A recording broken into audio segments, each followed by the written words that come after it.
fabulous, and I definitely have to make notes to try and link it.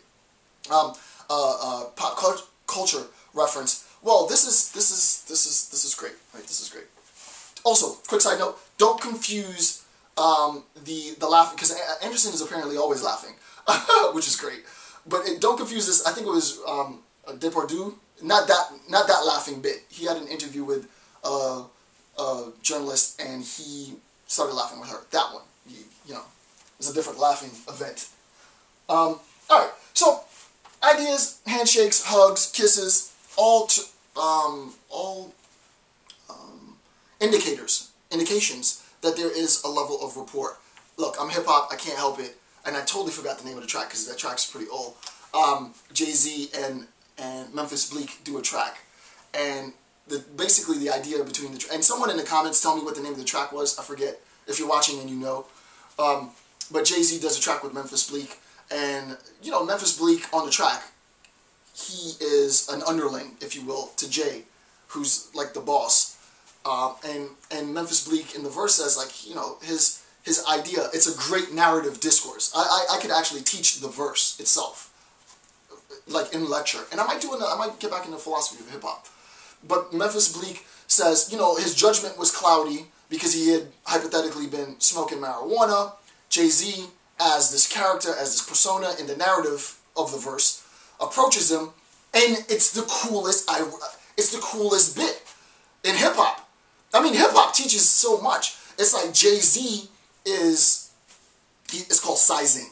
That's what we call it in the hip hop community. He's sizing Memphis Bleek, his character, and he's like, this guy on the outside is trying to project the sense of warmth and comfort and friendship and camaraderie, but Jay-Z's so good at what he does that Jay-Z immediately sees past the veneer that there's really a hostile intent behind Memphis Bleek's persona that he's projecting, and he immediately calls it, and they play this game. The whole song is about the game that him as a fictional character and Memphis Bleek as a fictional character play behind the veneer of camaraderie and friendship and comfort. Really and truly, there's nothing but hostility behind that veneer. That's what we're trying to do, right? What we're trying to do is trace our way back. The participant is projecting this action. This is unconsciously, subconsciously, I don't know what the word is, but, and I probably should, because this is sort of critical to my research here on my presentation. So, you know, I apologize. There's only so much I do know, but without the participant's awareness, we'll just use more words to describe the same thing. Without the participant's awareness, and what I'm trying to do is work my way back, right? Based on the actions, based on the nonverbal cues, I want to work my way back to try and make an assessment about what is affecting that. So I am recreating instantly, immediately, a narrative which tells me that this person is comfortable or this person is not comfortable with my actions, with me as a person. Okay, number two, a sense of ease and comfort. Obviously, that's what rapport is.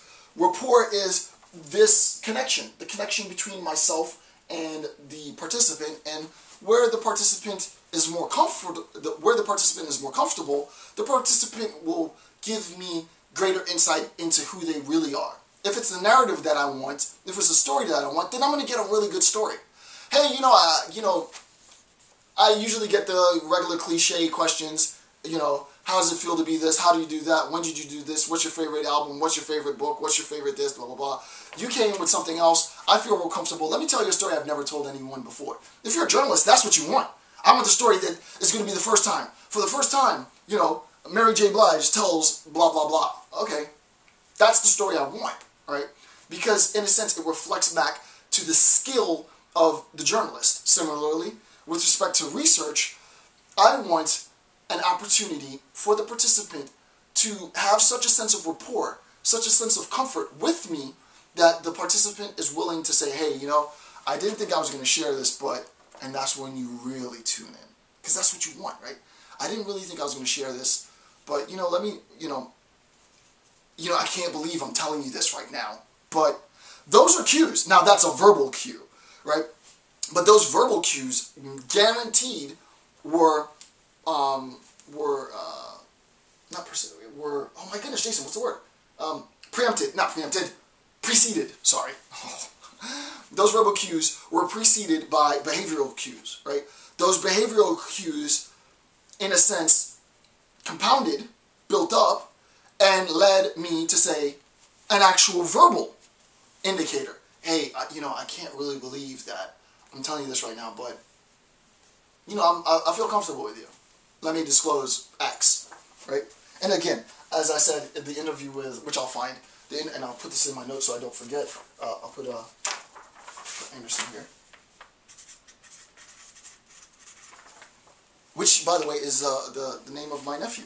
The idea that Anderson was able to sort of give us a little peek into who he is out. It was contingent and exclusively based on the skill of the interviewer. Substitute a new interviewer in, rapport is a little off, dynamics are a little off, the vibe's a little off, you're not going to get the same data. You're not going to get the same data. All of it has to do really with the skill of the researcher, interviewer, what have you. Okay, so here's a quote. Bottom of page 12. Rapport exists only as interaction between individuals. It's only the interaction between individuals. It is not a personality trait. It's not like, Jason's, he's really sort of jovial, or Jason's really esoteric, or Jason's really disciplined. No, it's not that at all, right? It's that I can't really make an assessment of rapport until I introduce at least one other person, right? There's no self-rapport. I don't have a rapport of myself. I guess if you're schizophrenic, there might be some psychological rapport that you might be able to have with yourself. I don't know if the author put that in as a caveat. I'm sure. Actually, I know the author didn't put it in as a caveat because I read it.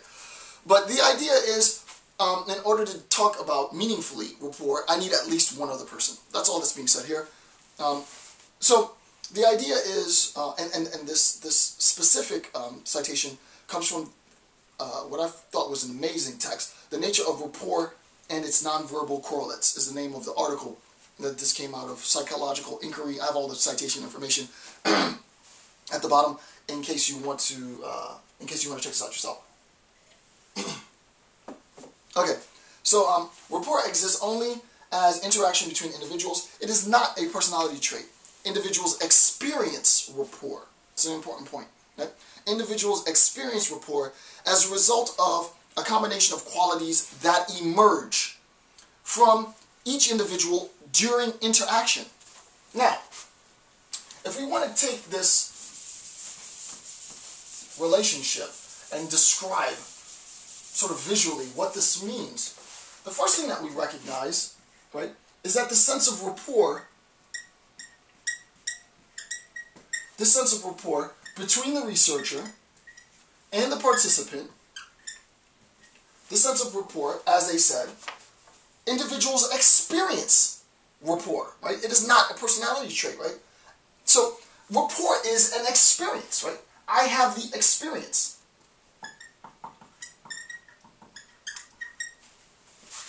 He or she has the experience. Right? The feeling of rapport is an experience, right? It's like I don't want to get too Kantian or technical here. Technically speaking, it is all of the sense data that is projected into the world towards the perceiver, the individual in receiving this information, and the way that that physical sensation, or those physical sensations, lead to a sense of rapport, right? If I come up to you and I see you and you're a man and I embrace you, what's up, how you doing, da-da-da, firm handshake, good eye contact, hey, what's going on? We sit down, we start laughing, kick a couple of jokes, get into it. There's a sense of rapport. There's a feeling. There's an experience that I have. There's an experience that you have. There's always the experience, and this is totally off topic. Well, actually, it's not off topic at all, but I'm sort of just being a little general here because pretty soon I'll get complicated. You know, there's a sense in which in the hip-hop community, right, in the black community, in the urban community, and I don't care how business you are. I'm talking about button-up business suit and tie, professionals of all grades.